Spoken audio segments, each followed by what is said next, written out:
The security cameras at O'Hare International Airport never captured what truly happened near Gate 23 that afternoon. They recorded the usual chaos of travelers rushing to catch flights, families saying goodbye, businessmen checking their watches with practiced impatience. But what mattered most slipped through unnoticed, hidden in plain sight among thousands of ordinary moments. Dominic Crane moved through the terminal like smoke. At 36 years old, he had mastered the art of invisibility. Not the kind that required disguises or elaborate costumes, but something far more effective. He simply looked unremarkable. Black jacket, simple watch, no jewelry, no flash. Nothing that suggested the kind of influence that could make entire city blocks go silent with a single phone call. He was returning to Chicago after 3 days in Las Vegas. Business that required his physical presence. The kind of negotiations where video calls and intermediaries weren't enough, where men needed to look each other in the eye and understand exactly what failure would cost. Now he walked through O'Hare like any other traveler heading home. Old habits kept his eyes moving. 15 years in his line of work had taught Dominic to read danger the way ordinary men read newspapers. Quickly, accurately, without letting emotion cloud judgment. He catalogued faces, noted exits, tracked movements that seemed slightly off rhythm with the crowd. Most people saw chaos in an airport terminal. Dominic saw patterns, families clustered near windows, pointing at planes, solo travelers buried in phones, earbuds creating invisible walls, couples walking in sync, their body language telling stories words never could. Then he saw her. A young woman, mid-20s perhaps, with dark hair pulled back in a hasty ponytail. She wore jeans and an oversized gray sweatshirt that swallowed her frame. But what caught Dominic's attention was the rigid white cervical collar wrapped around her neck. She walked beside a man, mid-40s, well-dressed in the way that suggested money spent on looking trustworthy. Polo shirt, pressed khakis, leather messenger bag slung over one shoulder. His hand rested on her lower back, guiding her through the crowd, or controlling her. Dominic's eyes narrowed. He watched more carefully now. The woman moved with mechanical precision, each step calculated, each movement performed rather than natural. Her gaze stayed fixed on the floor 3 feet ahead, never wandering, never curious, never looking for help. Her wrists caught the light as she adjusted her bag strap. Faint bruises circled them like bracelets, the kind of marks that came from restraints, not accidents. A small cut ran along her left cheekbone, partially hidden beneath makeup that didn't quite match her skin tone. Recent, healing, but still visible to anyone who actually looked. The man said something. The woman nodded immediately, automatically, like a puppet responding to strings. Something cold settled in Dominic's chest. He knew that dynamic, had seen it before in different forms, different contexts, different victims, the shape of fear disguised as compliance. The performance of normalcy stretched over a foundation of terror. Most people in that terminal saw a couple, maybe a caretaker helping someone recently injured. That's what it was supposed to look like. That's what made it perfect. They were walking toward Gate 23, Miami flight. As they passed within feet of where Dominic stood, the woman's head turned slightly. Their eyes met for half a heartbeat. Then her hand lifted, just for a moment, half a second at most, palm flat, thumb tucked into her palm. 4 fingers extended and pressed together. Then her hand dropped back to her side, and she kept walking as if nothing had happened. The signal burned in Dominic's mind like a brand. He knew exactly what it meant. 3 years ago, his foundation had funded a nationwide awareness campaign about domestic violence and human trafficking. They had helped create that exact gesture, spread it through social media, trained shelter workers and airline staff to recognize it. A silent cry for help when speaking meant death, and now a stranger had used it right in front of him. Dominic stood frozen for 3 seconds. 3 seconds where the crowd flowed around him like water around a stone. 3 seconds where memory dragged him backward against his will. 5 years ago, Sofia Reyes, 23 years old, sister of Marco Reyes, one of Dominic's most trusted lieutenants. She had worked at a restaurant the family owned in Little Italy, smiled at customers, dreamed of going back to school for nursing. Her boyfriend had seemed charming at first, attentive, protective. Then the bruises started appearing, the excuses that didn't quite fit, the way she flinched when her phone buzzed. Marco had noticed. He'd told Dominic something was wrong. Dominic had meant to intervene, had planned to have a conversation with the boyfriend, the kind of conversation that left lasting impressions. But business got complicated. A territory dispute demanded attention. He told Marco they would handle it next week. Sofia didn't have a week. Her boyfriend beat her to death on a Tuesday night. Neighbors heard screaming but didn't call police until the silence became more frightening than the noise. Dominic had paid for the funeral. Anonymous donation.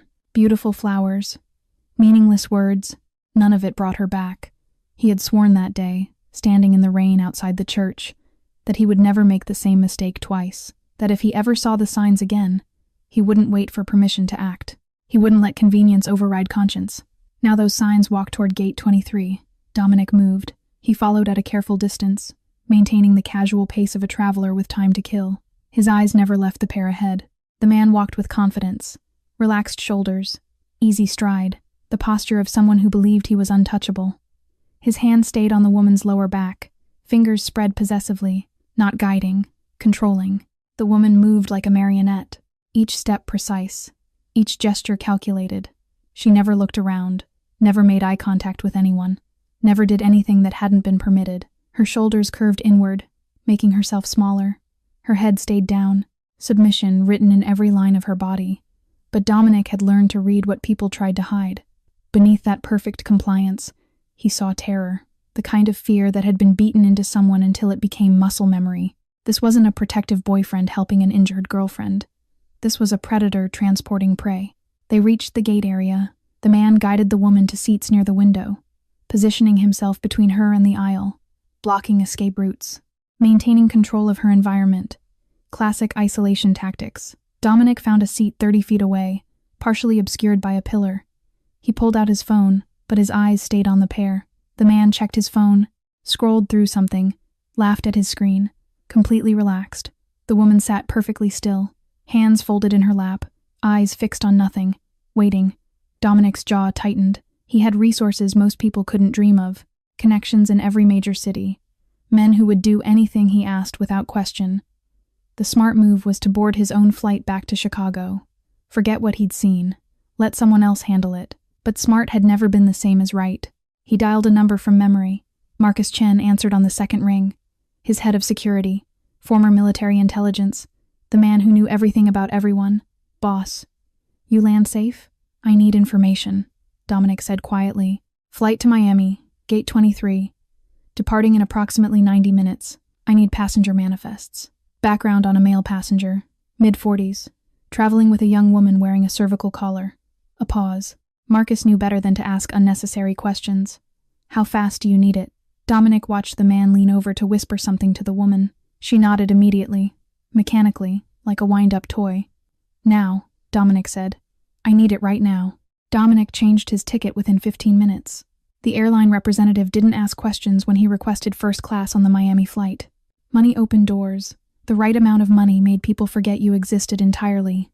He boarded early, settled into seat 3A, and watched through the window as other passengers filed down the jet bridge.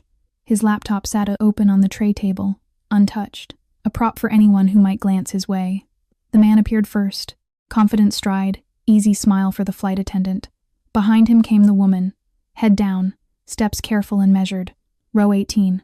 Window seat for her, aisle for him. The middle seat remained empty. Perfect positioning. She couldn't leave without his permission. Dominic's phone buzzed as the cabin doors closed. Marcus had worked fast. A text file appeared on screen, dense with information gathered from sources that officially didn't exist. Derek Holloway, 42 years old, no criminal record, employed by a logistics company based in Cleveland, divorced 3 years ago, one child living with the ex-wife, clean credit history, regular church attendance. On paper, an ordinary man. Dominic scrolled further. Recent travel patterns showed frequent trips between Cleveland, Miami, and several smaller cities. Always flying, always returning within 48 hours. Too frequent for normal business. Too short for vacation. His instincts screamed that something was wrong. The plane taxied toward the runway. Flight attendants delivered safety instructions that no one watched. Dominic kept his eyes forward, but his attention locked on row 18.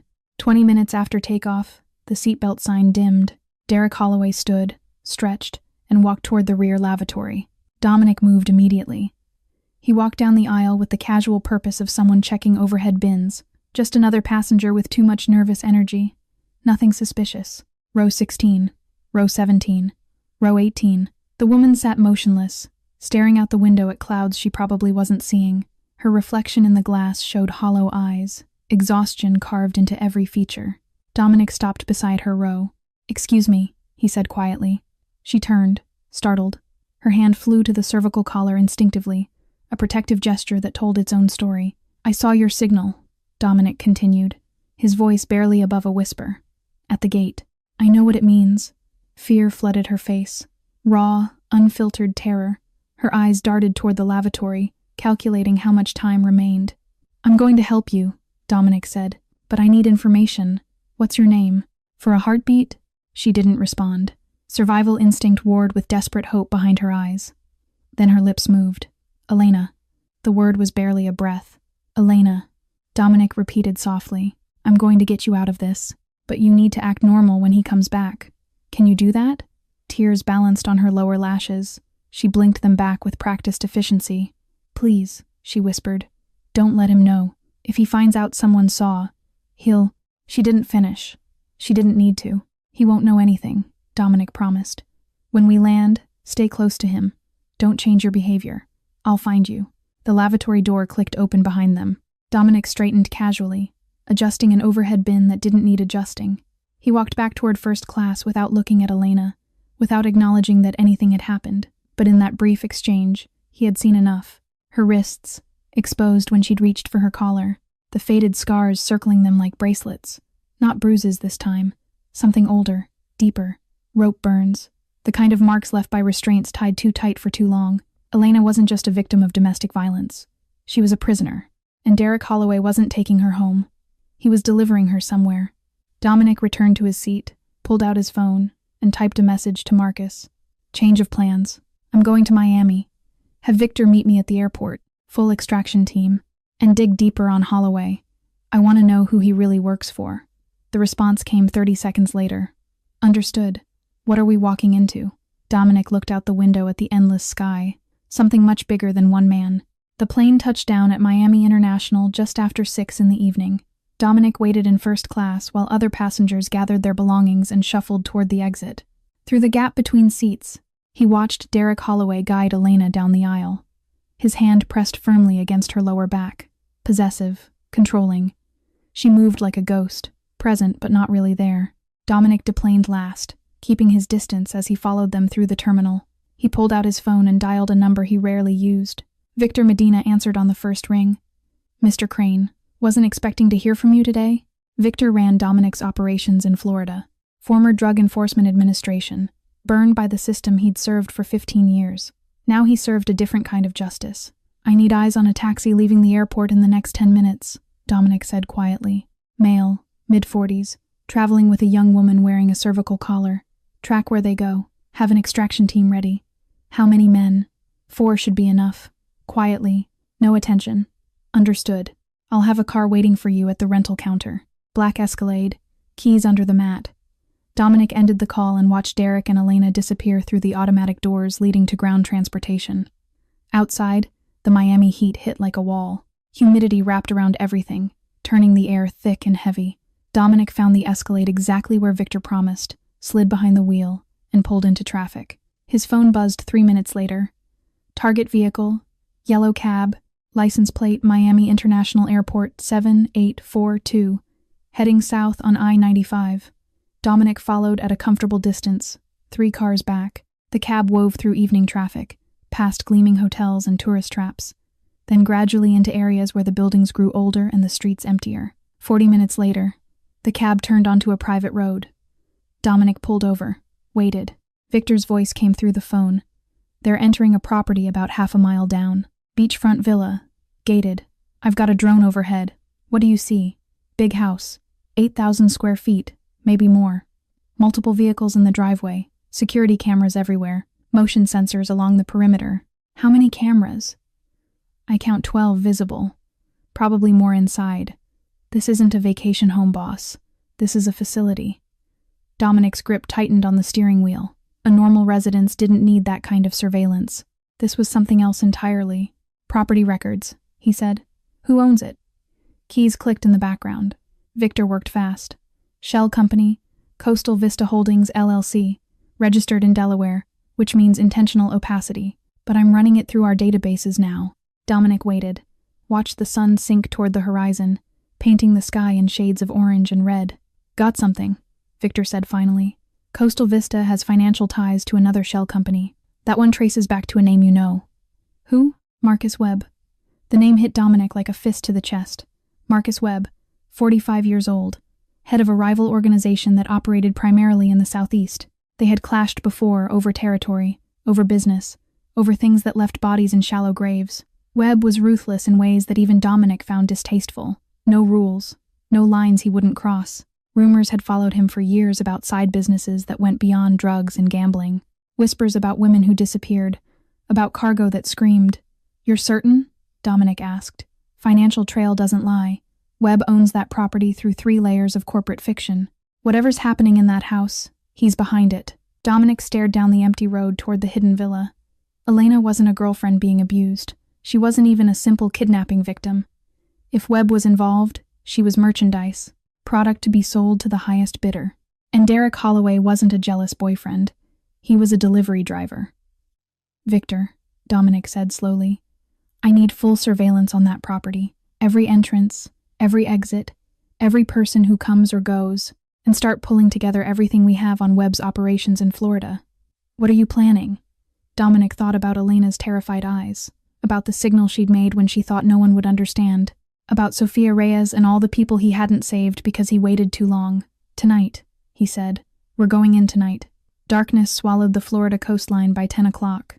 Dominic crouched in the shadows 50 yards from the villa's perimeter fence, dressed in black tactical gear. 3 men flanked him. Victor's best, former military, each one. They moved like ghosts and killed like machines when necessary. Tonight, Dominic hoped killing wouldn't be necessary. "Camera rotation?" he whispered into his earpiece. 30-second gaps on the east side. Victor replied from the surveillance van parked a mile away. "Security system is outdated. I can loop the feeds remotely. You'll have a 4-minute window once I trigger it." "How many inside?" Thermal imaging shows 6 heat signatures. 3 on the ground floor, probably guards. 2 in the master bedroom, northwest corner. 1 alone on the 2nd floor, east side. Small room. Hasn't moved in hours. "Elena." Dominic checked his watch. "Do it. Loop active in 3, 2, 1. You're clear." They moved like shadows across the manicured lawn. No lights, no sound. Just 4 shapes flowing through darkness toward the back of the property. The rear door had a standard electronic lock. One of Dominic's men, a specialist named Torres, bypassed it in under 20 seconds. The door clicked open. Inside, the villa smelled like expensive cologne, and something underneath it. Something stale. Fearful. Dominic had been in enough places where people suffered to recognize that smell. They split up. 2 men stayed on the ground floor to handle any guards who might wake. Dominic and Torres climbed the stairs, testing each step for creaks. The 2nd-floor hallway stretched before them. 4 doors. 3 stood open, revealing empty bedrooms. The 4th, at the far end, had a deadbolt on the outside. Keeping someone in, not out, Torres picked the lock while Dominic covered the hallway. 15 seconds. The bolt slid back with a soft click. Dominic pushed the door open slowly. The room was small, bare walls, a single mattress on the floor, no windows. A bottle of water and an empty food tray sat near the door. In the corner, a figure huddled with knees drawn to chest, arms wrapped around legs, dark hair tangled, body trembling. Elena. She looked up when light from the hallway spilled across the floor. Terror filled her eyes. She pressed herself harder against the wall, making herself as small as possible. "Please," she whispered. "I didn't do anything. I didn't try to run. Please don't, Elena." Dominic kept his voice soft, gentle, the voice he'd learned to use with frightened animals and traumatized witnesses. "I'm the man from the plane. I told you I'd find you." She froze. Confusion flickered through the fear. That's not possible. No one comes, no one ever. I came." Dominic stepped into the room slowly, hands visible, non-threatening. "I'm here to take you somewhere safe, but we need to move now." Elena shook her head, tears streaming down her face. "You don't understand. They always find us. Every girl who ran, they brought her back. Or worse. They have people everywhere. Police, airports, everywhere. They don't have me," Dominic said simply. He extended his hand toward her. "I know you're scared. I know you have no reason to trust anyone, but you trusted me enough to make that signal. Trust me enough to take my hand now." Elena stared at his outstretched palm. Seconds stretched into eternity.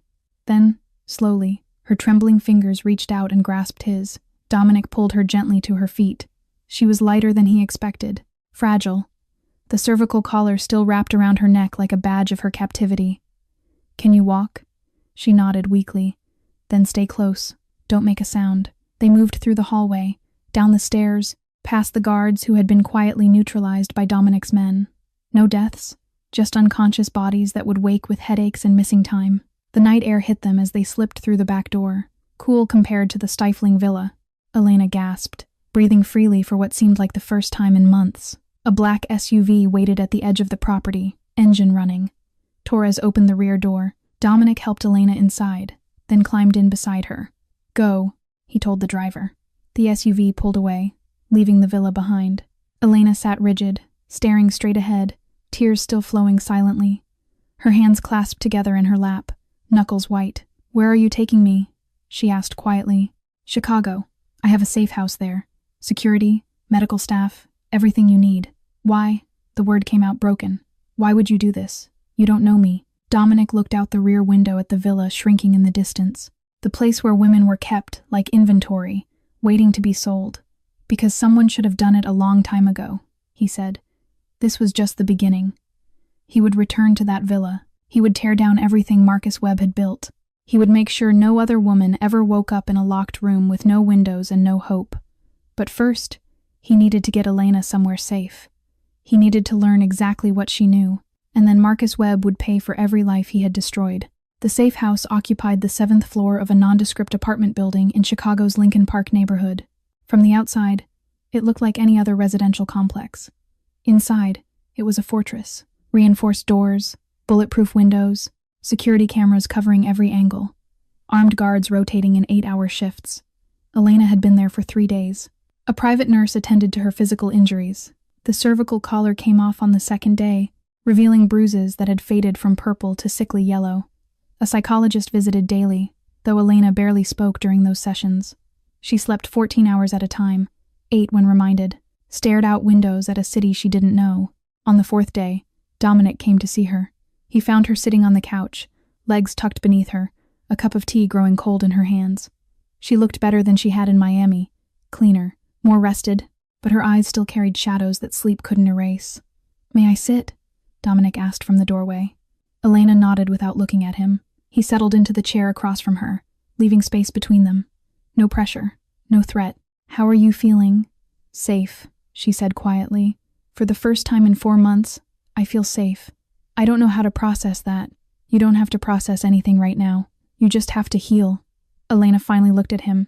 Her eyes searched his face, looking for something. Deception, maybe. Hidden motives.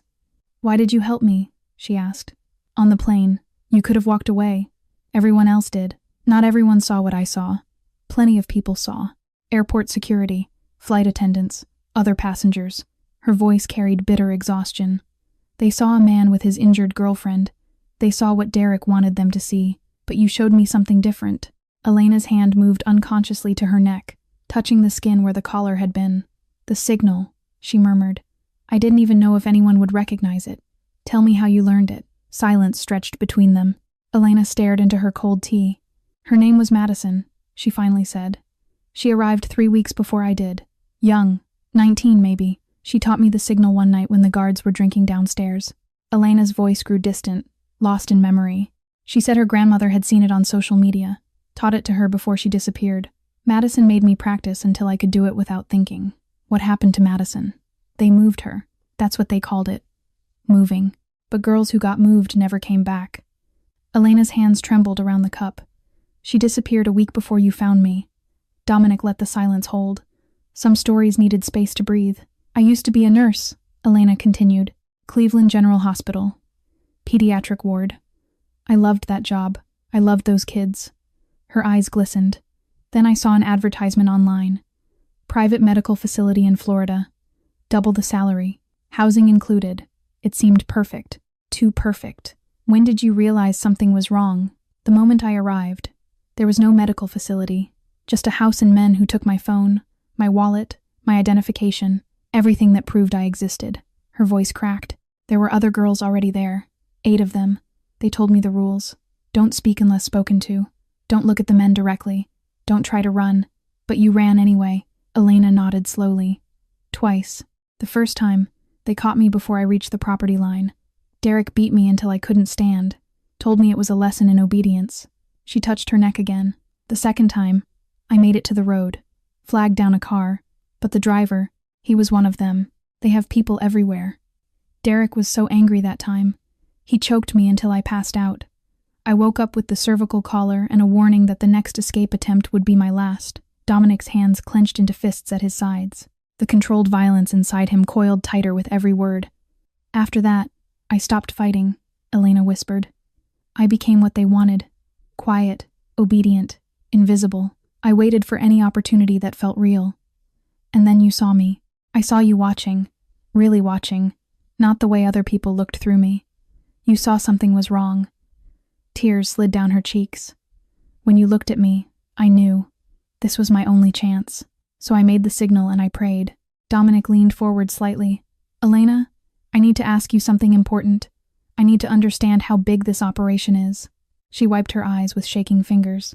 The other girls at that house, Dominic said carefully. How many were there when you left? Elena's face crumpled. At least 15, she whispered. But they rotated constantly. New girls arriving, others being moved. I tried to keep count, but her voice broke completely. I don't know how many total. Dozens. Maybe hundreds over time. They treated us like inventory, products to be sorted and shipped. Dominic stood, walked to the window, looked out at the Chicago skyline. 15 girls in one house. And Webb had operations across multiple states. This wasn't just a crime. It was an industry. I'm going to stop them, Dominic said quietly. All of them. But I need your help to do it. Elena looked up at him with red-rimmed eyes. Whatever you need, she said. Whatever it takes to make sure no other girl wakes up in that nightmare. Victoria Hayes stepped out of the elevator into Dominic's penthouse at exactly 8 o'clock. She moved with the practiced grace of a woman who knew her own beauty and wielded it like a weapon. 31 years old, honey blonde hair cascading past her shoulders, designer dress hugging every curve. Her heels clicked against the marble floor, announcing her presence to an empty room. Dominic wasn't home. Again. Victoria set her Hermes bag on the kitchen counter and poured herself a glass of wine from the bottle she'd brought. A $2,000 Bordeaux, the kind Dominic used to open for her on nights when they talked until sunrise, when he traced patterns on her skin and made promises with his eyes. Those nights had grown rare lately. She'd been Dominic's mistress for 2 years. Not his girlfriend, not his wife, but something in between. A permanent fixture in his life without a permanent title. Victoria had accepted the arrangement because Dominic Crane was the most powerful man she'd ever met, and power attracted her like gravity. She had ambitions of her own, dreams of becoming more than just the woman who warmed his bed. One day, she would stand beside him as an equal, as his queen. But lately, Dominic had been distracted, disappearing for hours without explanation, taking calls he didn't want her to hear, spending nights away from the penthouse for reasons he refused to share. At first, Victoria assumed it was business. Dominic's world operated on secrets and shadows. She had learned not to ask questions. Then she started watching. Victoria had access to Dominic's security systems.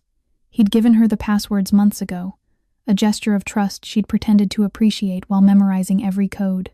She used that access now, pulling up camera feeds on the tablet she kept hidden in her bag. The safe house appeared on screen. Safe House 3, 7th floor, a location Victoria knew existed but had never visited. She scrolled through archived footage from the past week, and there she was, a young woman with dark hair and haunted eyes. Mid-20s, pretty, in a damaged sort of way.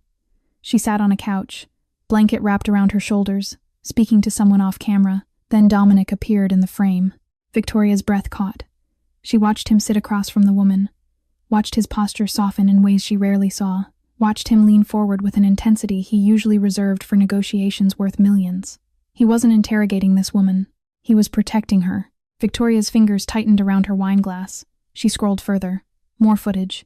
Dominic visiting again and again, bringing meals personally, sitting with the woman for hours, listening to her speak with patience Victoria had never witnessed from him. In one clip, the woman cried. Dominic handed her tissues, his expression gentle, almost tender. Victoria's blood turned to ice. She recognized that look. It was the way Dominic used to look at her. In the early days, when everything was new, and she represented something more than convenience. Who are you? Victoria whispered at the screen. She dug deeper into the system, searching for files, found a folder labeled with a date from last week. Inside, photographs, medical reports, something that looked like a police sketch. Elena Morgan, 25 years old, former nurse from Cleveland, victim of human trafficking, rescued by Dominic personally. Victoria read every document twice, her jealousy calcified into something harder, colder. This woman had captured Dominic's attention completely, not through beauty or ambition, but through weakness, through vulnerability. She was a damsel in distress, and Dominic had always harbored a dangerous hero complex. Victoria closed the files. She understood now why Dominic had been absent, why his thoughts wandered during conversations, why he looked through Victoria instead of at her. He was falling for someone else. The realization burned like acid. Victoria had spent 2 years building her position, learning Dominic's secrets, making herself indispensable. She would not lose everything to a traumatized nurse with sad eyes. The elevator chimed. Dominic walked in, jacket slung over his arm, looking exhausted. "You're home late," Victoria said, her voice perfectly pleasant. "Busy day?" Something like that. He kissed her cheek absently, already moving toward his office. "I heard about your project," Victoria continued, following him. "The rescue operation. It's admirable, what you're doing." Dominic paused. "How did you hear about that?" Marcus mentioned something. The lie slipped out smoothly. "I think it's wonderful, Dominic. Helping that poor woman. Let me know if there's anything I can do to help." Dominic studied her face for a moment. Then he nodded. "I appreciate that, Victoria. Really." He disappeared into his office. The door closed behind him. Victoria stood alone in the hallway, smile fading like sunset. That night, while Dominic slept, she returned to the tablet, pulled up Elena's file again, studied every detail. "A little nurse from Cleveland," Victoria murmured to the glowing screen. "You think you can take my place? You think you can steal everything I've built?" Her reflection stared back from the dark window. Hard eyes, cruel mouth. Not a chance. Marcus Chen spread the documents across the conference table like a map of human misery. 5 years, he said grimly. Webb's operation has been running for at least 5 years, maybe longer. Dominic stood at the window of his downtown office, arms crossed, jaw tight. Outside, Chicago gleamed in the morning sun. Inside, the air felt thick with the weight of what they were uncovering. How many victims? Conservative estimate? 300, possibly more. Marcus pointed to a series of photographs. They recruit from economically depressed areas. Cleveland, Detroit, Toledo, Pittsburgh. Cities with high unemployment, struggling healthcare systems, desperate people. The job advertisements, Dominic said quietly. Like Elena. Exactly. Fake postings for nursing positions, administrative work, hospitality jobs, all promising relocation, housing, salaries too good to question. Marcus flipped to another page. Once the women arrive, their documents are confiscated, phones destroyed. They're moved through a network of properties until they reach buyers. Buyers. The word tasted like poison. Wealthy clients, some domestic, some international. Webb runs the supply chain, but he doesn't keep the merchandise. He sells it. Dominic turned from the window. "Show me the collection points." Marcus pulled up a digital map on the wall screen. Red dots scattered across the Midwest and Southeast like blood spatter. Cleveland is the primary intake center. They filter new arrivals, assess them, break them down mentally. Detroit serves as secondary processing. Miami is the final staging area before distribution. The villa where we found Elena, one of several. We've identified at least 4 similar properties in Florida alone. Dominic studied the map. Each red dot represented a building full of women like Elena. Scared, trapped, waiting for someone to notice they were gone. Targeting profile? He asked. Women aged 18 to 30, unmarried, limited family connections, often from foster care backgrounds or estranged from relatives. People who won't be missed. Marcus's voice hardened. They're not kidnapping socialites. They're taking the invisible ones. Dominic's fists clenched at his sides. The invisible ones. Women's society had already forgotten. "I want every piece of information we can gather," he said. "Financial records, property deeds, communication intercepts. Everything."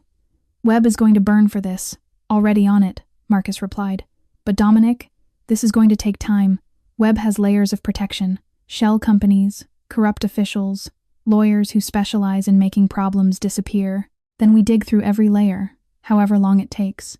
Across the city, Victoria Hayes sat in a coffee shop 3 blocks from the safe house. She stirred her latte without drinking it, phone pressed to her ear. On the other end, a voice she'd cultivated carefully over the past year.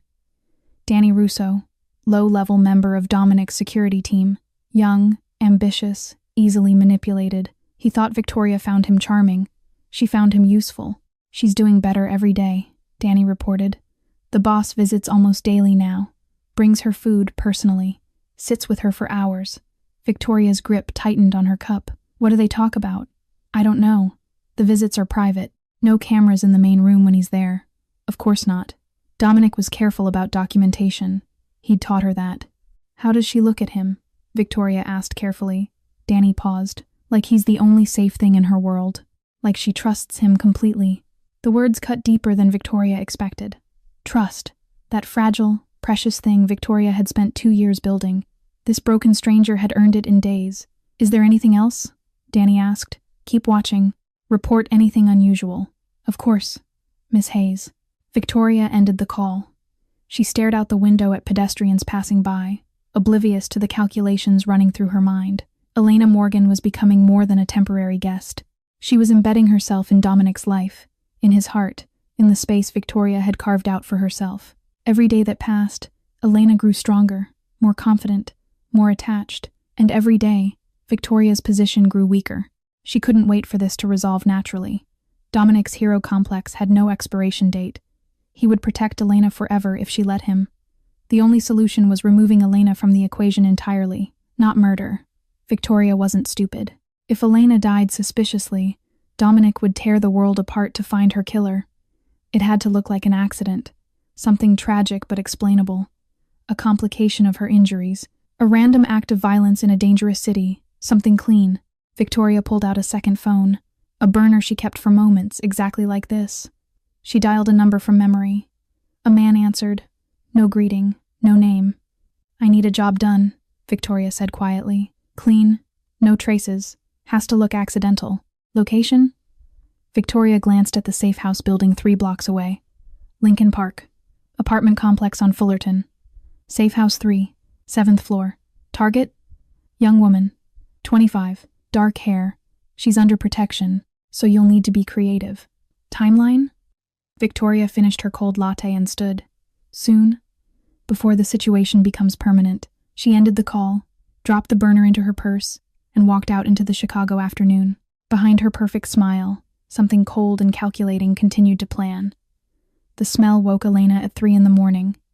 Something sharp, chemical, wrong. She sat up in bed, disoriented, her mind still foggy from the sleeping pills the nurse had given her.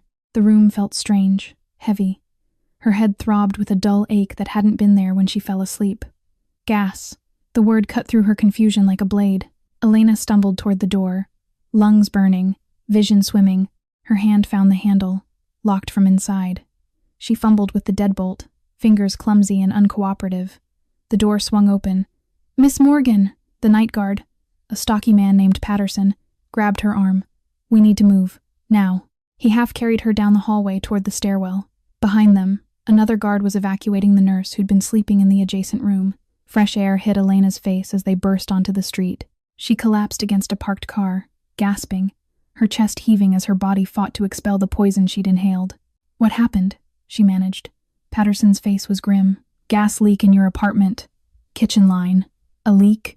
That's what we're going to find out. Dominic arrived within the hour. He found Elena wrapped in a blanket in the back of a security vehicle, pale and shaking but alive. A paramedic had already checked her vitals. Minor exposure. No permanent damage. Lucky. Too lucky. Show me, Dominic told Patterson. They went upstairs. The apartment still reeked of natural gas despite the open windows. A forensic specialist, Dominic kept on. Retainer was already examining the kitchen. Well? Dominic asked. The specialist pointed to the connection behind the stove. Gas line was loosened. Not broken, not corroded. Deliberately manipulated. Someone wanted a slow leak. Enough to accumulate overnight while she slept. Time of tampering? Based on accumulation levels, I'd estimate between 10 and midnight. After the evening security sweep. Dominic's jaw tightened. Someone had accessed the safe house. Someone had bypassed security. Someone had tried to kill Elena and make it look like an accident. Who had access to this building last night? He asked Patterson. Standard rotation. Me, Jenkins, the nurse. Building maintenance was here yesterday afternoon for a routine check, but they were escorted and monitored. I want footage from every camera in a 3-block radius. Cross-reference with anyone who entered or exited after 6 p.m. Yes, sir. Dominic walked back outside to where Elena sat. She looked up at him with eyes that had seen too much already. Eyes that now held a new layer of fear. It wasn't an accident, was it? She asked quietly. Dominic crouched beside her. No, it wasn't. They found me. Her voice cracked. Webb's people. They found me. I don't think this was Webb. Elena frowned. Then who? Dominic didn't answer. Because the truth was, he didn't know yet, but his instincts whispered suspicions he wasn't ready to voice. I'm moving you to a new location, he said instead. More secure. Different protocols. No one will know where you are except me and Marcus. Elena nodded weakly. Okay. I'm going to find who did this, Elena. I promise. 2 days later, Victoria came to visit. The new safe house was in a converted warehouse in Pilsen, surrounded by art galleries and coffee shops. Less obvious than Lincoln Park. Harder to find. But Victoria found it anyway. She arrived with flowers and a warm smile, dressed casually in jeans and a cashmere sweater, the picture of concerned friendship. I heard what happened, Victoria said, settling onto the couch across from Elena. That must have been terrifying. A gas leak, of all things. Elena watched her carefully. It was scary. I can only imagine. You've been through so much already. Victoria's voice dripped with sympathy. Dominic was beside himself with worry. He really cares about you. Something flickered in Victoria's eyes when she said it. Something that contradicted her gentle tone. Elena had spent 4 months learning to read danger in people's faces. Learning to see the predator behind the smile. He's been very kind, Elena said cautiously. That's Dominic, always rescuing strays. Victoria laughed lightly. I mean that in the best way, of course. He has such a big heart. Strays. The word stung more than it should have. Victoria stayed for 20 minutes. She asked questions about Elena's recovery, her plans for the future, how she was feeling. All perfectly normal inquiries delivered with perfectly calculated warmth. But Elena noticed things. The way Victoria's gaze lingered on her too long. The slight tension around her mouth when she smiled. The questions that probed a little too deep, seeking information rather than connection. And her eyes.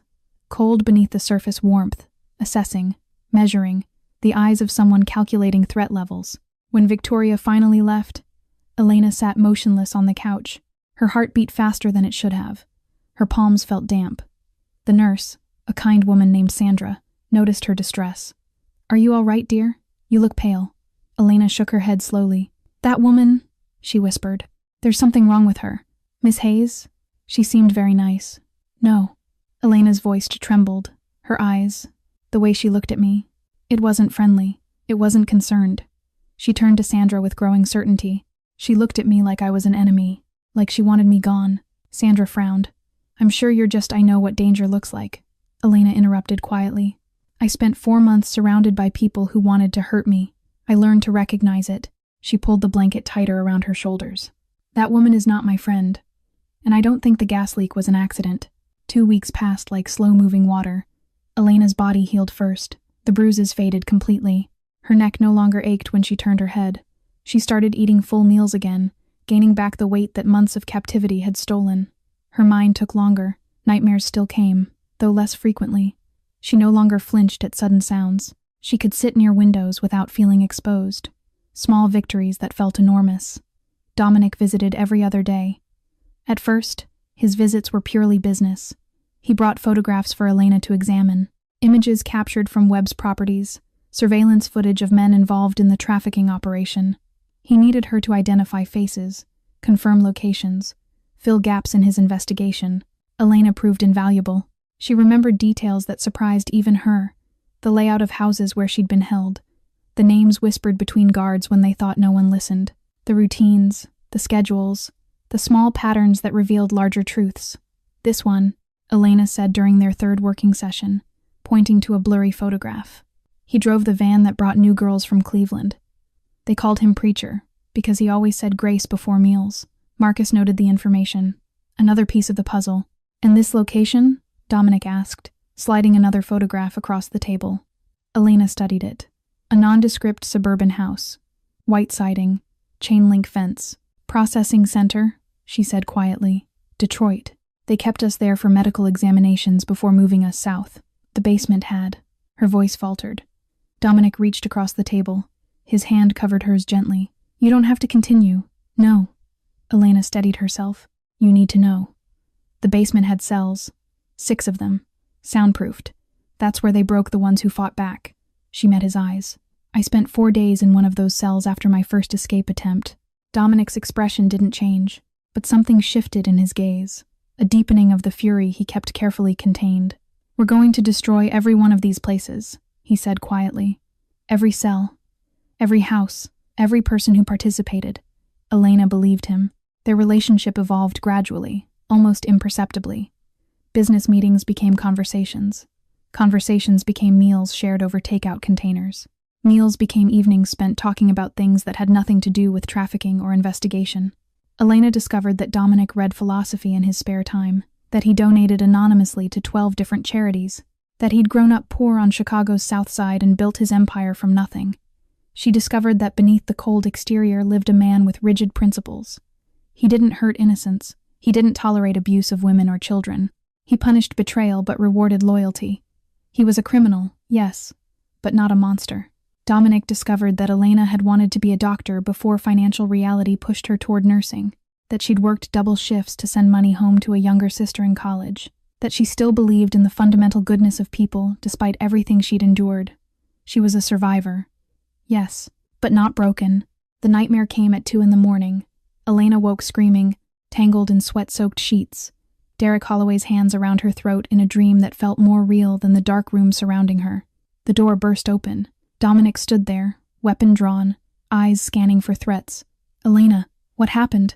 She couldn't speak, couldn't breathe. The panic attack gripped her like a vice, squeezing until the world narrowed to a single point of terror.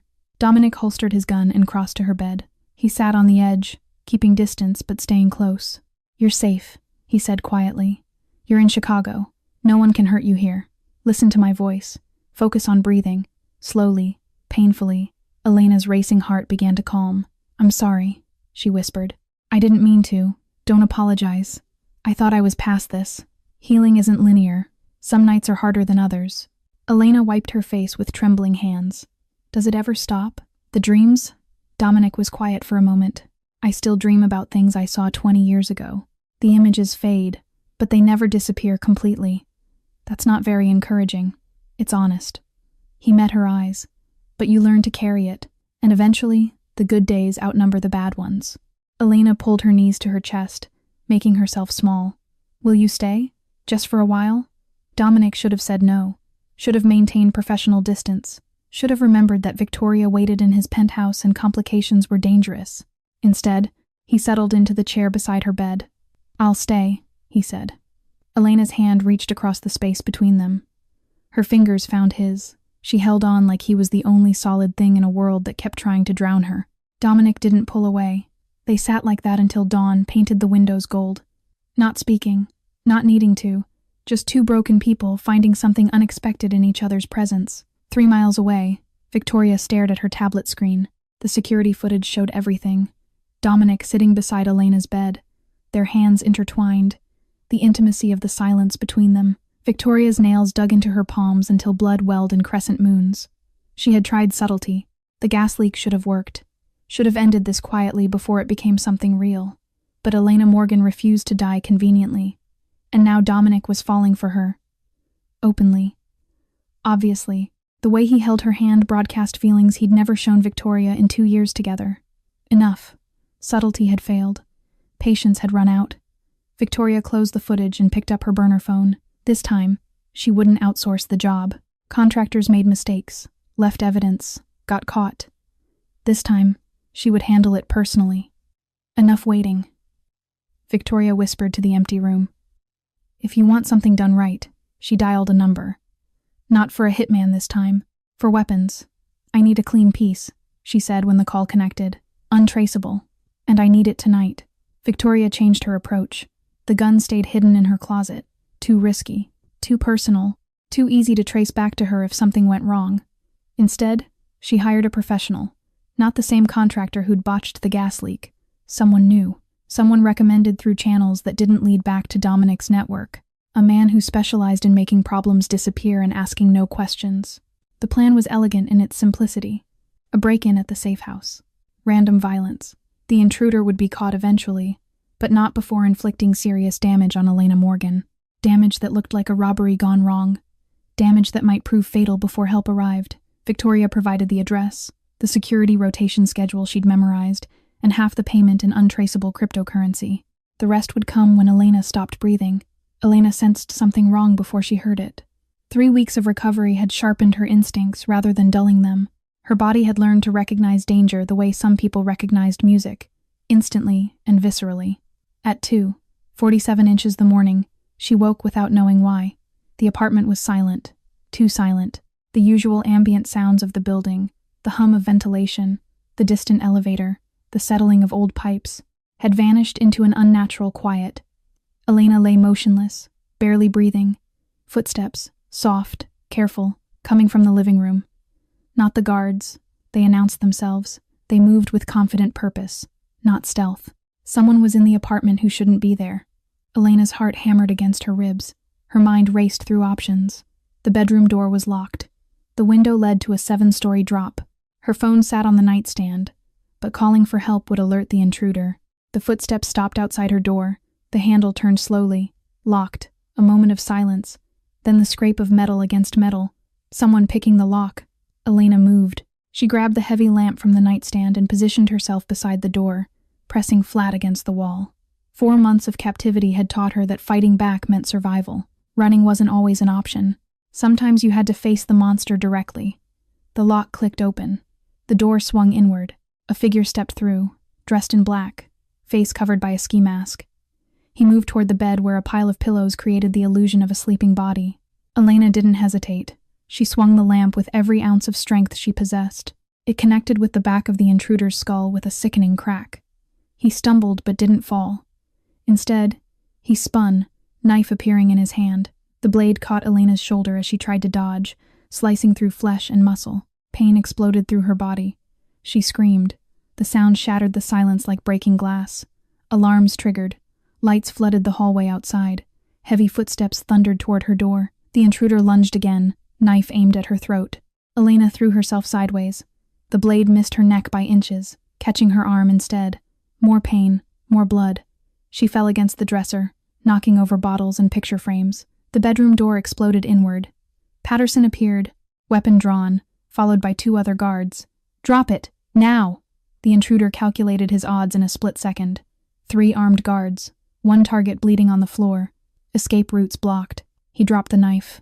Patterson's men swarmed him, forcing him to the ground, securing his wrists with zip ties.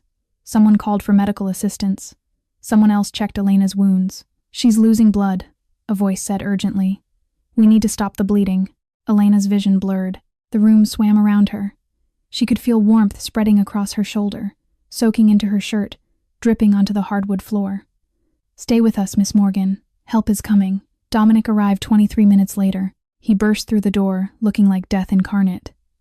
His face was pale, jaw clenched so tight the muscles trembled. His eyes found Elena immediately, sitting on the couch while a medic stitched her shoulder wound. Blood stained her clothes. Her arm was bandaged, but she was alive. Dominic crossed the room in 3 strides and knelt beside her. "How bad?" His voice was barely controlled. "Shoulder wound is deep but clean," the medic reported. "The arm is superficial. She'll need proper medical attention, but she's stable." Dominic's hand hovered near Elena's face, wanting to touch her, but afraid to cause more pain. "I'm okay," Elena said weakly. "I fought back this time." "I know." Something fierce burned in his eyes. "I know you did." He stood and walked to where the intruder sat, handcuffed against the wall. Patterson's men had removed his mask, revealing an unremarkable face. Mid-30s. Forgettable features, professional anonymity. "Who sent you?" Dominic asked quietly. The man said nothing. Dominic crouched to eye level. "I'm going to ask you one more time. After that, I'm going to let my people ask in ways you won't enjoy. Who hired you?" The intruder's eyes flickered with something that might have been fear. "I don't know," he said finally. "Everything was handled through a broker. Dead drops, cryptocurrency. I never met the client. The broker's name, Tommy Vance, works out of Cicero." Dominic straightened. He looked at Marcus, who had appeared in the doorway. "Find Tommy Vance. Bring him to me. Tonight." Marcus nodded and disappeared. Dominic returned to Elena's side. He studied the blood soaking through her bandages, the paleness of her skin, the exhaustion and pain in her eyes. Someone had tried to kill her. Again. The gas leak could have been Webb's people finally locating her. That's what Dominic had assumed. But this was different. This was surgical, targeted, executed by someone who knew the safe house location and security protocols. Information only available to people in his inner circle. "This wasn't Webb," Dominic said slowly. Elena looked at him. "What do you mean? Webb doesn't know where you are. We've been monitoring his communications. He's still searching for you in Florida. Then who?" Dominic's expression hardened into something cold and terrible. "Someone close to me," he said. "Someone with access to my security systems. Someone who wants you dead badly enough to try twice." His eyes swept the room, mentally cataloging everyone who could have provided that information. The list was short. "I trusted the wrong person," Dominic said quietly, "and they used that trust to try to murder you." He took Elena's uninjured hand, holding it gently. "I'm going to find out who did this," he promised. "And when I do, they're going to answer for every drop of blood you've lost." His voice dropped to a whisper only she could hear. "Someone in my inner circle is responsible for this, and I will find them." The broker talked within an hour. Tommy Vance was a small-time operator who connected contractors with clients who preferred anonymity. He'd survived in the business by keeping records, insurance against the day someone came looking for answers. Dominic's men found him hiding in a basement apartment in Cicero. They brought him to a warehouse on the south side where Marcus conducted the interrogation. The client used a burner phone. Tommy wheezed through a broken nose. Female voice. "Paid in crypto. I never met her in person." Phone number. Tommy recited it from memory. Marcus traced it within 2 hours. The burner had been purchased at a convenience store in Lincoln Park. Cash transaction. No identification required. But the store had security cameras. The footage showed a woman in sunglasses and a baseball cap. She kept her face angled away from the cameras, clearly aware of their positions. Professional caution. But she couldn't hide everything. The way she walked, the designer bag on her shoulder, the distinctive honey blonde hair tucked beneath the cap. Marcus studied the footage for a long time before calling Dominic. "You need to see this." Dominic watched the video 3 times in his private office. Each viewing made the truth harder to deny. The woman in the footage moved exactly like Victoria. Same confident stride, same unconscious gestures. The bag was a Hermes Birkin, the same model Victoria carried everywhere. "It's not conclusive," Marcus said carefully. "We can't see her face." "Pull access logs," Dominic said quietly. "Everyone who viewed Elena's file in the past 3 weeks, everyone who accessed safe house locations, everyone who knew the security rotation schedules." Marcus hesitated. "Dominic, if this leads where I think it leads, do it." The results came back within the hour. Victoria Hayes had accessed Elena's files 17 times since the first safe house incident. She'd viewed security protocols, guard schedules, and location updates. Every piece of information necessary to plan both attacks. Dominic stared at the access logs spread across his desk. 17 views. Obsessive attention to a woman who should have been beneath Victoria's notice. "There could be an innocent explanation," Marcus offered. "Curiosity, concern for your safety." "She told me she heard about Elena from you," Dominic said slowly. "That you mentioned the rescue operation." Marcus shook his head. "I never discussed it with her. I don't discuss operations with anyone outside the core team." The lie. Victoria's first lie. The foundation on which Dominic's suspicions now stood. He wanted to believe there was another explanation, that the woman he'd shared 2 years with, the woman who slept in his bed and knew his secrets, wasn't capable of attempted murder. But evidence didn't care about what he wanted to believe. "Set a trap," Dominic said. "What kind?" "Create a false location update. Make it look routine. A new safe house address where Elena will supposedly be moved tonight." Marcus understood immediately. "And give Victoria access to it. Only Victoria. If anyone tries to hit that location, we'll know who leaked the information." The trap was set within hours. Dominic returned to the penthouse that evening, acting as though nothing had changed. Victoria greeted him with kisses and questions about his day. "You seem stressed," she observed over dinner. "Is it the Elena situation?" Dominic forced himself to appear normal. "We're moving her again. New location. Better security." "Where?" The question came too quickly. Too eagerly. "Industrial district," Dominic said casually. "Converted factory on West 35th. More defensible than the previous places." Victoria nodded, sipping her wine. That sounds wise. After 2 close calls, you can't be too careful. Exactly. They finished dinner, watched a movie together, went to bed at the usual time. Dominic lay awake in the darkness, listening to Victoria's breathing beside him, wondering how he could have been so blind. At 2:15 inches the morning, Victoria slipped out of bed. She moved quietly toward the bathroom, but her feet carried her past the door, into the hallway, down the stairs to the living room where she'd hidden a burner phone. Dominic's people had bugged every room in the penthouse that afternoon. They heard everything. Marcus played the recording in Dominic's office the next morning. Victoria's voice came through crystal clear. The address is confirmed. West 35th Street, industrial area. She'll be there tonight for the transfer. A pause, a muffled response from the other end. Don't fail this time. I don't care how you do it. Just make sure she doesn't survive. I want proof when it's done. Another pause. Payment will be the same as before. Half now, half after. And this time, make it look violent. Let Dominic think his enemies finally caught up with her. The recording ended. Dominic sat motionless behind his desk. His face was stone. His eyes were ice. 2 years. He had spent 2 years with this woman. Had trusted her with access to his life, his systems, his secrets, and she had used every piece of that access to try to murder an innocent woman, because of jealousy, because Elena had captured his attention, because Victoria couldn't stand the thought of losing her position to a traumatized nurse with sad eyes. Marcus waited in silence. Finally, Dominic spoke. His voice was colder than Marcus had ever heard it. Bring her to my office. When? Now. Immediately. Pull her from the penthouse, from wherever she is, and bring her here.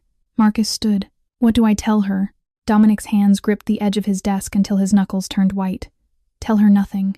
Don't let her know anything is wrong. Just bring her to me, and make sure she can't leave until I'm finished. Marcus nodded and left. Dominic sat alone in the silence, staring at the recording device on his desk. He had trusted the wrong person, and Elena had nearly paid for his blindness with her life. That ended today. Victoria walked into Dominic's office like she owned it. Her heels clicked against the hardwood floor with the confidence of a woman who believed herself untouchable. She wore a cream-colored dress that cost more than most people's monthly rent, her honey blonde hair perfectly styled, her smile perfectly practiced. You wanted to see me, darling? She settled into the leather chair across from his desk. Marcus was terribly mysterious about the whole thing. Is everything all right? Dominic sat motionless behind his desk. He didn't speak, didn't move, just watched her with eyes that held no warmth, no recognition, nothing of the man who had shared her bed for 2 years. Victoria's smile flickered. Dominic, you're scaring me. Without a word, Dominic reached forward and pressed a button on the recording device sitting on his desk. Victoria's voice filled the room. The address is confirmed. West 35th Street, industrial area. She'll be there tonight for the transfer. The color drained from Victoria's face. Don't fail this time. I don't care how you do it. Just make sure she doesn't survive. Her hands gripped the armrests of her chair. I want proof when it's done. Dominic let the recording play to the end. Every damning word, every piece of evidence she had created with her own voice. When silence finally returned, Victoria sat frozen, a statue carved from ice and denial. Dominic, she started. That's not don't. His voice cut like a blade. Don't insult me by denying it. Victoria's composure cracked. The mask she wore so carefully began to splinter. You don't understand, she said rapidly. I did this for us, for everything we've built together. That woman was going to destroy us. Dominic, I saw how you looked at her, how you held her hand. She was taking you away from me. There is no us. The words landed like physical blows. What? There never was an us, Victoria. Dominic's voice remained flat, emotionless. You were convenient, useful, a pleasant distraction. But I never promised you a future. I never offered you a position at my side. Victoria's face contorted. The beautiful facade twisted into something ugly, something desperate. 2 years, she hissed. I gave you 2 years of my life. I learned your secrets. I supported your operations. I made myself indispensable. You made yourself a liability. I loved you. You loved what I represented. Dominic stood slowly. Power, status, access. You loved the idea of being the woman beside Dominic Crane. You never loved me. Victoria launched to her feet. That's not true. I would have done anything for you. Anything. Including murder. The word hung between them. She deserved it. Victoria spat. A nobody from Cleveland.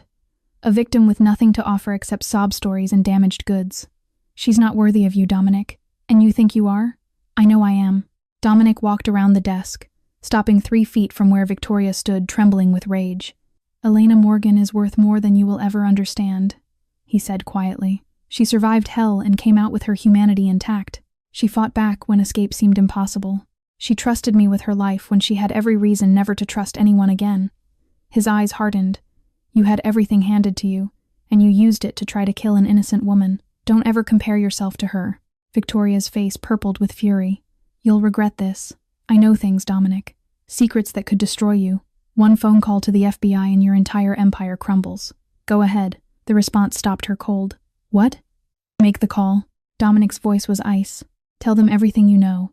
And while you're at it, tell them about the 2 murder-for-hire plots you orchestrated. Tell them about Tommy Vance and the contract killer you hired. I'm sure they'll be very interested. Victoria's bravado crumbled. You can't, I can. I will. And if you ever come near Elena again, if you ever threaten anyone I care about, if you ever so much as whisper my name in the wrong company. He leaned closer. You will disappear. Not metaphorically. Actually disappear. The kind where no one ever finds a body. Tears of rage streamed down Victoria's face. You're making a mistake, she choked. A terrible mistake. The only mistake I made was trusting you. Dominic stepped back. Marcus. The door opened. Marcus entered with 2 men flanking him. Escort Miss Hayes out of the building. As of this moment, her access to all properties, accounts, and communication systems is revoked. She is banned from any location associated with my organization. Victoria struggled as the men took her arms. Dominic, you can't do this. Dominic, goodbye, Victoria. I'll destroy you, she screamed as they dragged her toward the door. You and your precious Elena, you'll both pay for this. The door closed behind her. Her screams faded down the hallway, growing distant until only silence remained. Dominic stood alone in his office, staring at the space where Victoria had been. 2 years of his life, few years of shared beds and whispered conversations and carefully maintained illusions, all of it built on nothing.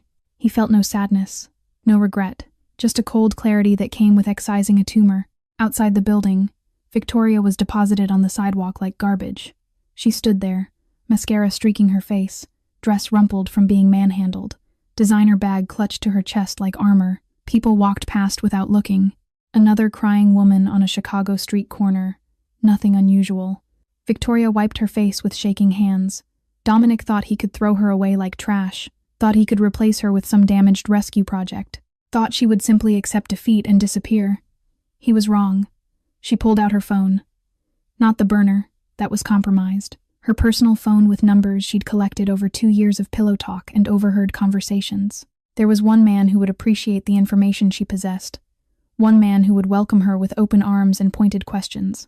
One man who hated Dominic Crane as much as she did right now.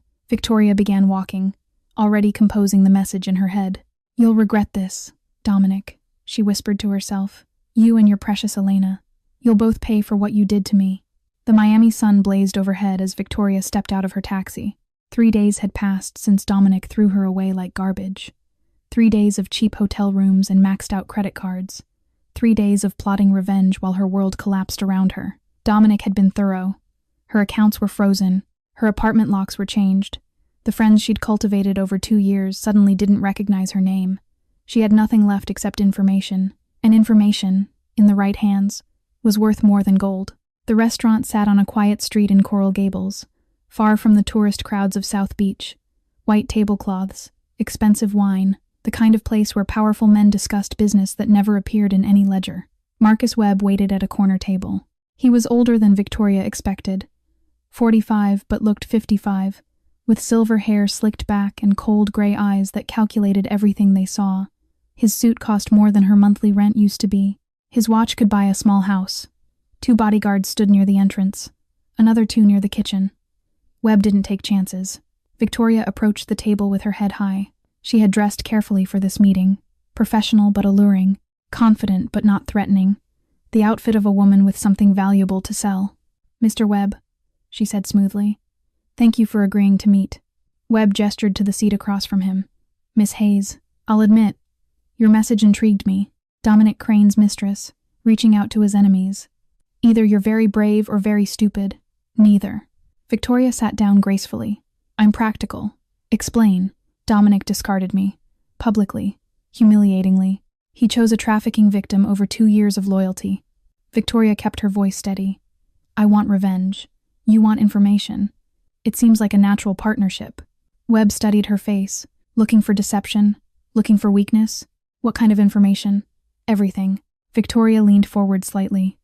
Security protocols, safe house locations, personnel files, financial structures. I spent 2 years in Dominic's bed. Mr. Webb, I learned where all the bodies are buried. Interest flickered in Webb's cold eyes.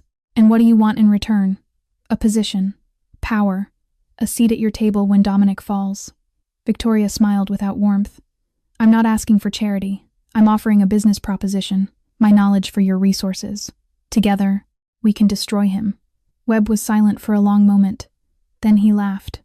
A dry, humorless sound. I underestimated you, Miss Hayes. When I heard Dominic's woman wanted to meet, I expected tears and begging, not a hostile takeover pitch. I'm not his woman anymore. I'm yours, if you want me. Webb lifted his wine glass, swirling the red liquid thoughtfully. Tell me something useful. Consider it an audition. Victoria had prepared for this. Dominic is investigating your trafficking operation, she said quietly. He rescued a woman from your Miami property 3 weeks ago. She's been providing testimony, identifying your people, mapping your network. Webb's expression didn't change, but his knuckles whitened around the glass. Her name? Elena Morgan, former nurse from Cleveland. She was held at your facility for 4 months before Dominic extracted her. And where is she now? That I don't know. Dominic moved her after Victoria paused. After I was compromised. But I can help you find her. I still have contacts in his organization, people who might be persuaded to share information. Webb set down his glass. The calculation behind his eyes was almost visible. Risk versus reward, trust versus suspicion. The desperate woman before him versus the opportunity she represented. You tried to kill her yourself, Webb said. It wasn't a question. Twice. I failed both times. Dominic's security is better than I anticipated. Then why should I believe you can help me succeed where you couldn't? Because I was working alone. Victoria's voice hardened. You have an army, resources I never had access to. I can provide intelligence. You provide the muscle. Together, we accomplish what neither of us could separately. Webb drummed his fingers on the table. Crane has been a thorn in my side for years, he admitted. His territory borders mine. His principles offend me. And now you're telling me he's building a case that could destroy everything I've built. He has documents, photographs, witness testimony. Victoria played her cards carefully. If Elena Morgan talks to the wrong people, federal authorities will be at your door within weeks. Fear joined the anger in Webb's eyes. Federal investigation meant RICO charges, life sentences, the complete dismantling of his empire, everything he'd built over 15 years of bloody work. The girl dies first, Webb said finally. Cut off Crane's primary witness, eliminate his evidence source. And then we discuss Crane himself. Webb smiled, but it didn't reach his eyes. I'll provide resources for finding the girl. You'll provide the intelligence. When she's dead, we'll talk about your permanent position in my organization. Victoria extended her hand across the table. Partners. Webb shook it. His grip was cold and firm. Partners. He released her hand and leaned back. Find me Elena Morgan's location. I'll handle the rest. How quickly do you need it? Yesterday. Webb's smile turned predatory. That girl knows too much. Every day she breathes is another day my neck is exposed. He gestured to one of his men, who approached with a briefcase. Expense money, a secure phone, access to some of my people. Webb watched as Victoria accepted the items. Don't disappoint me, Miss Hayes. I'm not as forgiving as Dominic Crane. Victoria stood, tucking the briefcase under her arm. I won't disappoint you, Mr. Webb. I have too much invested in seeing Dominic suffer. She walked toward the exit, already planning her next moves. Behind her, Webb watched her go with calculating eyes. That girl, he murmured to the bodyguard beside him. Elena Morgan. She knows enough to bury me. What do you want to do, boss? Webb's expression hardened into something cruel. When Victoria finds her location, we hit it with everything we have. No survivors, no witnesses. And when the girl is dead, he smiled coldly. Crane loses his evidence and his leverage. And Victoria? Useful for now. Disposable later. Webb lifted his wine glass again. Once she's served her purpose, she'll join Elena Morgan in whatever grave we dig. He drank deeply, savoring the taste of revenge already forming on his tongue. Victoria delivered the address within 48 hours. Danny Russo, Her contact inside Dominic's organization had proven useful one final time. He didn't know he was signing his own death warrant by providing the safe house location. He thought he was helping a woman scorned. He was helping a massacre. Webb mobilized 15 men, not street thugs or hired contractors. His personal enforcement team, ex-military, battle-hardened, equipped with automatic weapons and body armor. This wasn't an assassination attempt. This was an extermination. Dominic's phone rang at 11:47 p.m. He answered on the second ring, instantly awake. In his world, late-night calls meant emergencies. Boss. The voice belonged to Santino, a man Dominic had planted in Webb's organization 3 years ago. They're moving. 15 men, heavy weapons. Target is your safe house in Pilsen. Estimated time of arrival 20 minutes. Dominic was already out of bed. How did they find the location? I don't know. Someone inside. Webb was bragging about a new source, a woman, Victoria.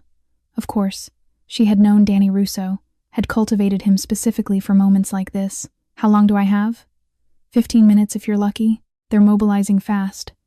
Dominic was in his car within 90 seconds. He dialed Marcus while driving. Safe house in Pilsen. Webb's people are coming. Full assault team. I need everyone we have. I can have 12 men there in 30 minutes. We don't have 30 minutes. I'll be there in 10. Get whoever you can mobilized. And Marcus. Dominic's voice hardened. Find Danny Russo. He's the leak. Understood. Dominic ended the call and pushed the accelerator to the floor. Elena was reading when the first gunshot shattered the window.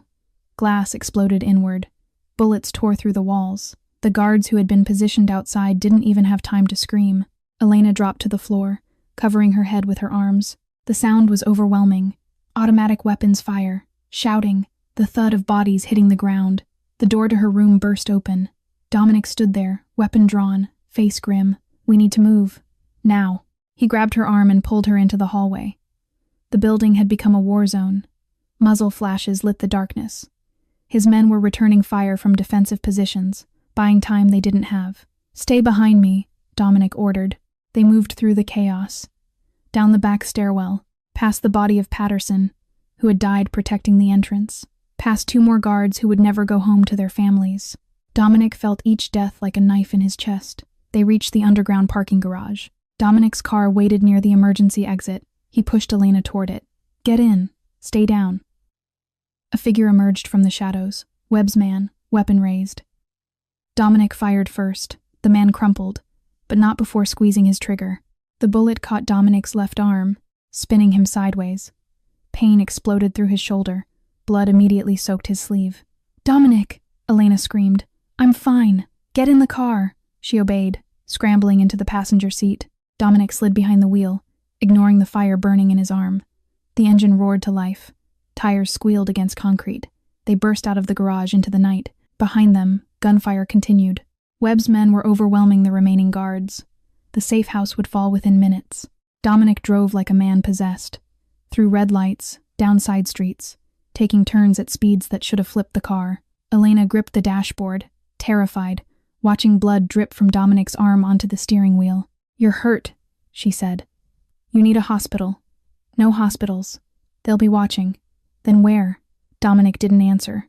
He drove for another 20 minutes, making seemingly random turns, doubling back to confirm they weren't followed. Finally, he pulled into an underground garage beneath a building Elena didn't recognize. An old factory converted into lofts. No signage, no identifying marks. They took a freight elevator to the top floor. Dominic unlocked a door that looked like it hadn't been opened in years. Inside was a small apartment, sparse, functional. Emergency supplies stacked against one wall, a single bed, a bathroom, nothing else. No one knows about this place, Dominic said, leaning against the wall.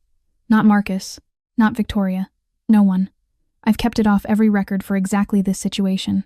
His face was pale. The blood loss was becoming significant. Elena immediately shifted into nurse mode. She found the first aid kit among the supplies, stripped off Dominic's jacket and shirt, and examined the wound. The bullet went through, she reported. Clean exit. You're lucky. Doesn't feel lucky. She cleaned the wound, applied pressure to stop the bleeding, then began bandaging with the efficiency of someone who had done this hundreds of times. Dominic watched her work. Her hands were steady despite everything. The chaos they'd escaped, the blood on her clothes, the death they'd left behind. 3 men died tonight, Dominic said quietly. Patterson, Reeves, another I didn't recognize. They died protecting you. Elena's hands paused. I'm sorry, don't be. They knew the risks. They chose to stay when I gave them the option to leave. She finished the bandage and sat back on her heels. The apartment was dark, except for a single lamp casting yellow shadows across the bare walls. Outside, the city continued its oblivious existence. No one knew 2 people were hiding in this forgotten space, one bleeding and one haunted. Why? Elena asked quietly. Dominic looked at her. Why what? Why do you keep doing this? You've risked everything to protect me.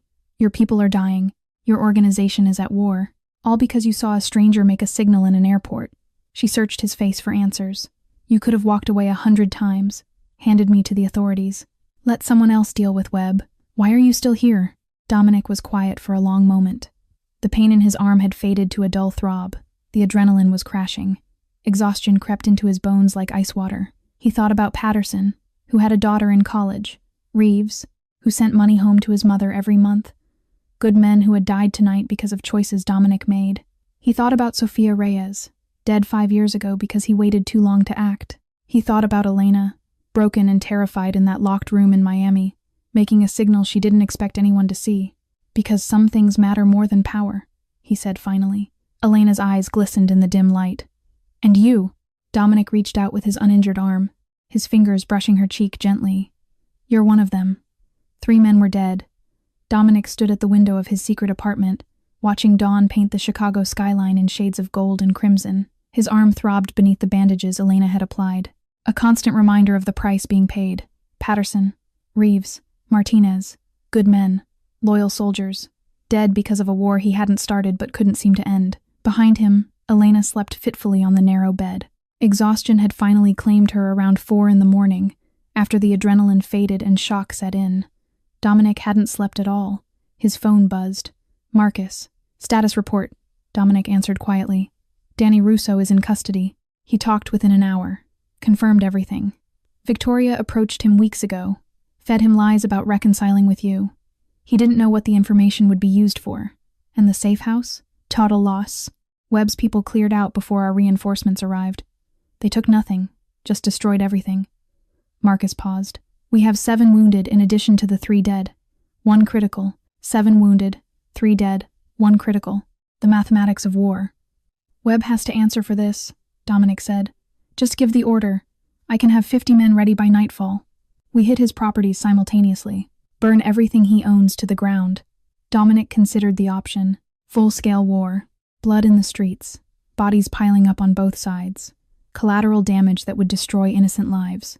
Federal attention that could unravel everything he'd built over 15 years. No, he said finally. No, war plays into Webb's hands. He has more men. More territory. A conflict of attrition favors him. Dominic turned from the window. We need a different approach. What did you have in mind? Justice. Real justice. The kind that can't be bought or negotiated. Silence on the other end. You're talking about authorities, Marcus said carefully. Federal involvement. I'm talking about destroying Webb completely. Not just his body, his empire, his legacy, everything he's built over 15 years of selling human beings like merchandise. That's a dangerous path, boss. Bringing feds into our world, Webb's trafficking operation is separate from my business. Clean firewall. We've been careful about that. Dominic's voice hardened. I want him to rot in a federal prison for the rest of his miserable life. Death is too quick, too merciful. Marcus was quiet for a moment. What do you need from me? Compile everything, every piece of evidence we've gathered about the trafficking network. Property records, financial trails, communication intercepts, witness statements, all of it. That's months of investigation condensed into do it today. Elena will fill in the gaps. By noon, Dominic's secret apartment had transformed into a command center. Marcus arrived with 3 trusted lieutenants, each carrying boxes of documents. Laptops covered every flat surface. Photographs and maps covered the walls. Elena sat at the center of it all, working with an intensity that surprised everyone. She wasn't the broken victim they expected. She was a witness with a nurse's attention to detail, methodically cataloging every piece of information she possessed. This man, she said, pointing to a surveillance photograph. He supervised the Cleveland Intake Center. His name is Vincent. He always wore a gold cross around his neck, said Grace before every meal while women screamed in the basement. Marcus noted the details. And this property? Dominic asked, sliding another photograph across the table. Elena studied the image. A warehouse near the Detroit waterfront. Transfer point. They brought us here before the Florida trip. Medical examinations. Assessment. Her voice remained steady, clinical. The doctor who examined us had a mole above his left eyebrow. He told me I was premium grade because I had no tattoos or track marks. Premium grade. Dominic's jaw tightened at the terminology. They worked through the afternoon and into the evening. Elena provided names, dates, locations, procedures. The intricate machinery of human trafficking laid bare through her testimony. She described the recruitment process, fake job postings, promises of better lives, the gradual isolation as identities were stripped away. She explained the hierarchy.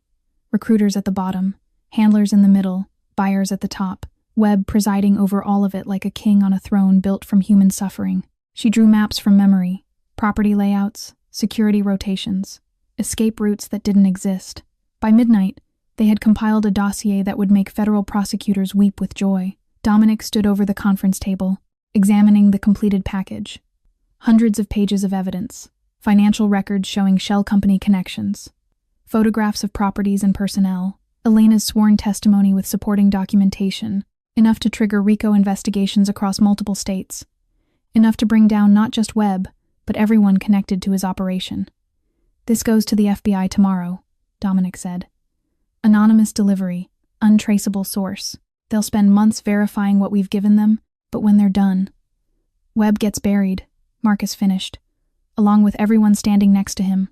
Dominic thought of Victoria, sitting in Webb's organization now, thinking herself clever, thinking she'd escaped consequences. She would be present when the raids began, would be photographed in handcuffs alongside the man she'd allied with, would spend decades in federal prison wondering how her revenge had turned into her destruction. Victoria wanted to hurt me by joining Webb, Dominic said quietly. She wanted to watch me fall. He looked at the mountain of evidence that would seal their fates. Instead, she climbed onto a sinking ship, and when it goes down, she goes down with it. Elena appeared beside him. Her shoulder brushed against his uninjured arm. Is this really going to work? She asked. Dominic turned to face her. Webb has spent 15 years building his empire on human misery. Tomorrow, we hand the federal government everything they need to tear it apart piece by piece. He gestured to the dossier. He'll die in prison, old, forgotten, watching his empire crumble from behind bars. That's worse than any bullet I could put in his head. Elena nodded slowly. And the other girls? The ones still trapped? The FBI will raid every property simultaneously. Anyone Webb is holding will be freed.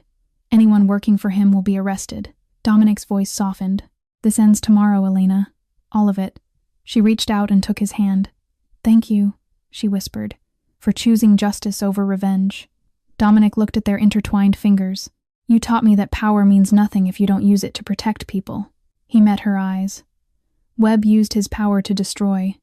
I'm using mine to rebuild. The package left Dominic's hands at exactly 7 a.m. No return address, no fingerprints, no DNA evidence, just a thick manila envelope containing hundreds of pages of documentation delivered through a chain of anonymous couriers to the Chicago field office of the Federal Bureau of Investigation. Inside, everything needed to destroy Marcus Webb's empire. Property deeds for 18 locations across 6 states. Financial records tracing millions of dollars through shell companies and offshore accounts. Photographs of 47 individuals involved in the trafficking operation. Video surveillance capturing transactions that would make jurors weep. And Elena's testimony, 32 pages of detailed recollection, describing every horror she had witnessed and survived. Dominic had spent 15 years building an empire in shadows. He understood how federal agencies worked, how they prioritized cases, how they allocated resources. This package would trigger alarms at every level. Human trafficking, organized crime, interstate conspiracy, the kind of case that made careers and generated headlines. He was right. The FBI moved faster than even Dominic expected. Within 24 hours, a task force had been assembled. Agents from 3 field offices coordinated with Homeland Security and local law enforcement. Search warrants were drafted.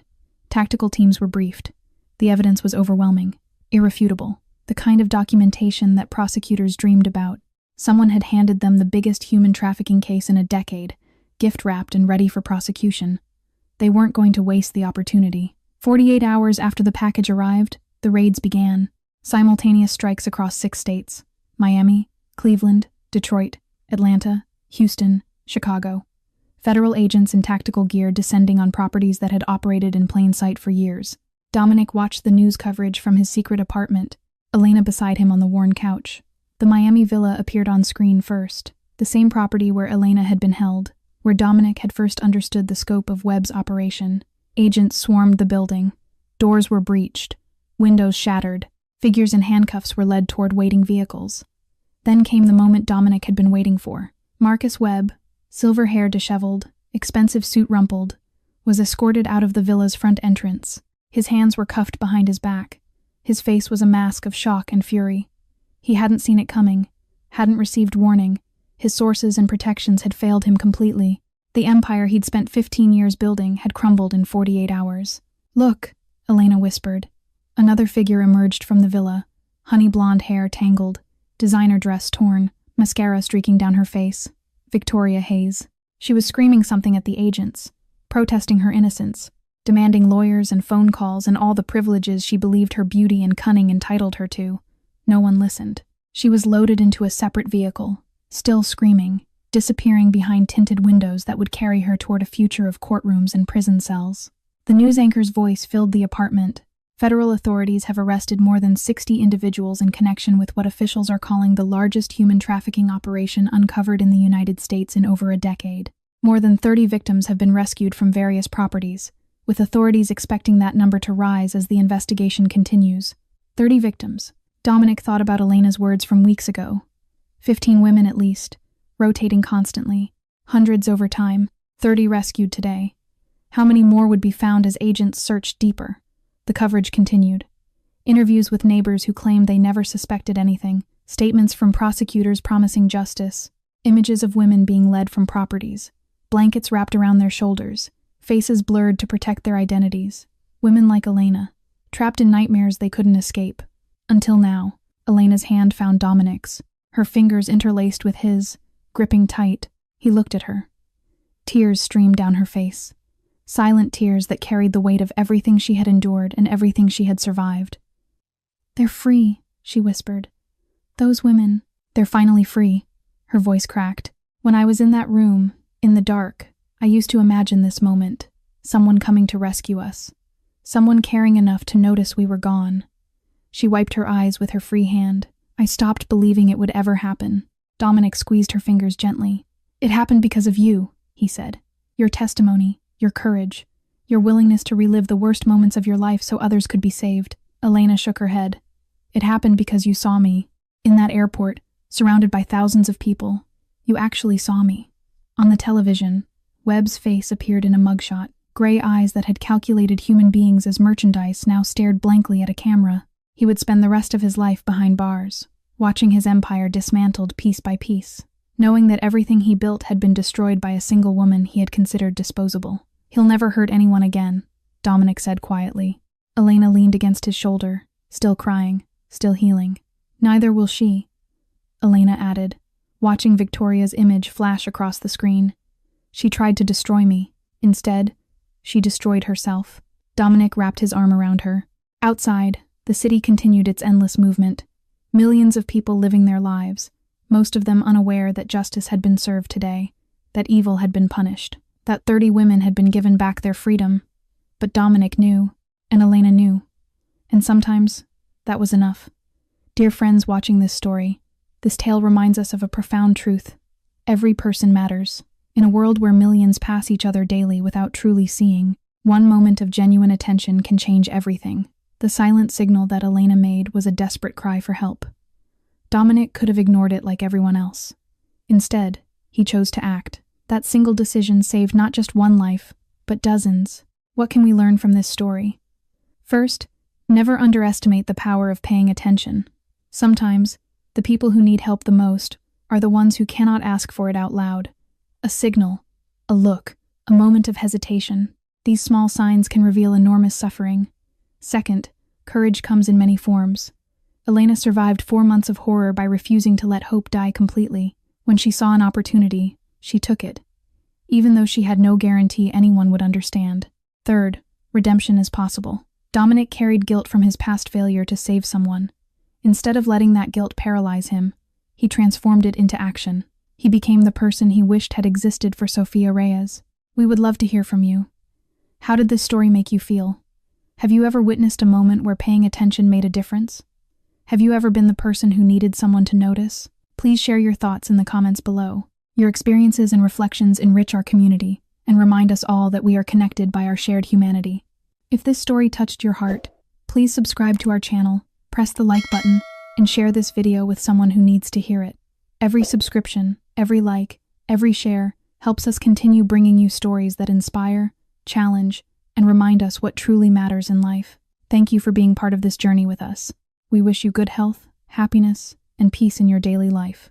May you always have the courage to see others clearly and the strength to act when action is needed. Goodbye for now, and we will see you in the next video. Take care of yourselves and each other.